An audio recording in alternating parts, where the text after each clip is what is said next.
दोस्तों, हम डिस्कस कर रहे हैं क्लास 9th का 4th chapter linear equations in two variables.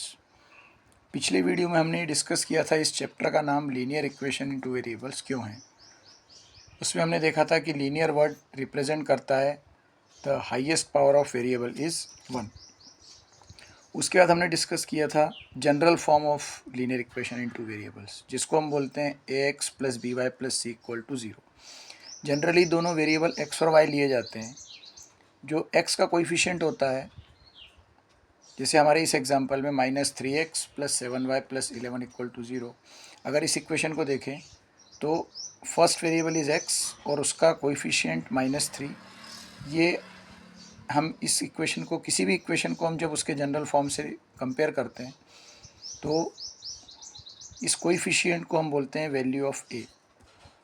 Coefficient of b means another variable is b। Coefficient of y is the value of b, and the last term is the constant term which is without variable. It is just a number which can be a positive or negative number. It can be fractional, it can be decimal, it can be in the square root also. So a equal to -3, b equal to 7 and c equal to 11. Next topic है हमारा solution of a linear equation. एक example consider करते हैं। This is a linear equation in two variable x + 2y = 6। हमने एक चीज़ discuss की थी, to find the solution we can take any value of x और y by our choice. Let us take x = 1। Simplest value is +1।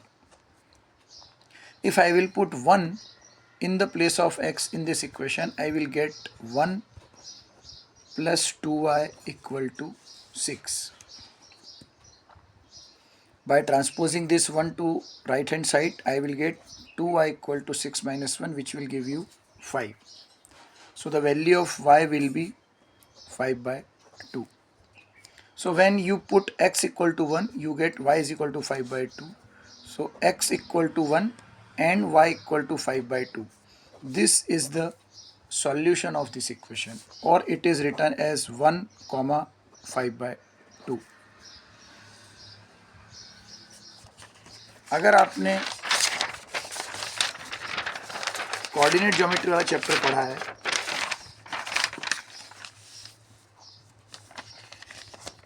तो coordinate geometry में हम x और y की वैल्यूज़ को ग्राफ पे रिप्रेजेंट करते हैं। जब हम आगे के टॉपिक्स में देखेंगे तो linear equation in two variables, इसके जो सॉल्यूशन होते हैं इनको भी ग्राफ के ऊपर रिप्रेजेंट किया जा सकता है। ये हमारा एक सॉल्यूशन हुआ। अब जब हमने x की वैल्यू 1 ली थी, similarly I can take x = 2 also. Even I can put the value of y. If I will put y = 2 in this solution, let us see what happens. Our equation was x + 2y = 6. If you will put y = 2, then you will get x + 2, this 2 multiplied by y. So we have taken the value of y as 2. We will get x + 4 = 6, which will give you x = 6 - 4. So if I am putting y = 2, then I will get x = 2. The another solution of this equation will be x = 2, y = 2. This is the solution, or simply I can write it as 2, 2. If it means, it denotes that if I will put x = 2, then also I should get y = 2. Let us try it. Let us put x = 2 in this equation. 2 + 2y = 6. It will give you 2y = 6 - 2, which is 4. So you will get 2y = 4, y = 4/2.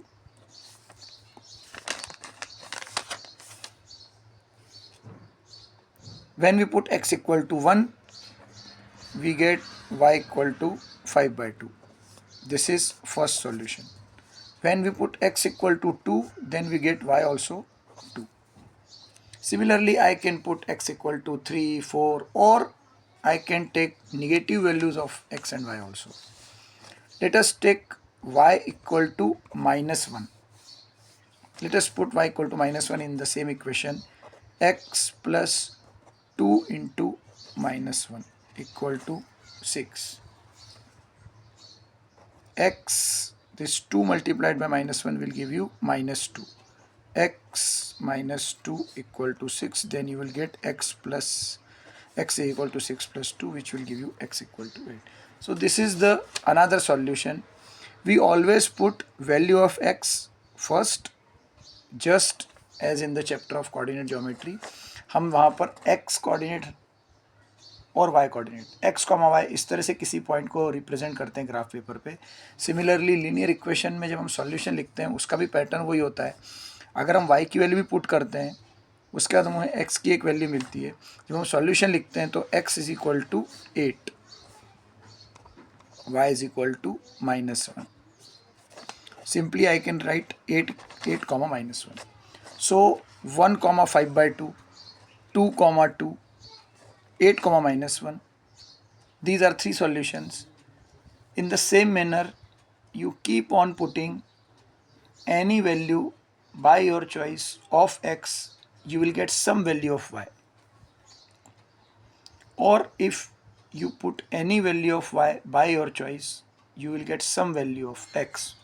So we conclude that there are infinite solutions possible of any linear equation in two variable. ये एक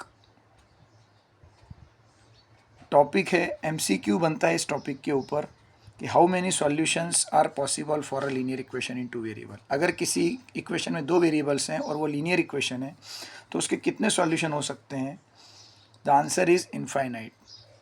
आप कोई भी value put करो x की, कोई ना कोई वैल्यू y की ज़रूर मिलेगी, भले ही वो इंटीजर में हो या फ्रैक्शन में हो या डेसिमल में हो या स्क्वायर रूट में हो, रैशनल हो इरेशनल हो, कुछ भी हो, लेकिन कोई ना कोई वैल्यू मिलेगी ज़रूर आपको y की.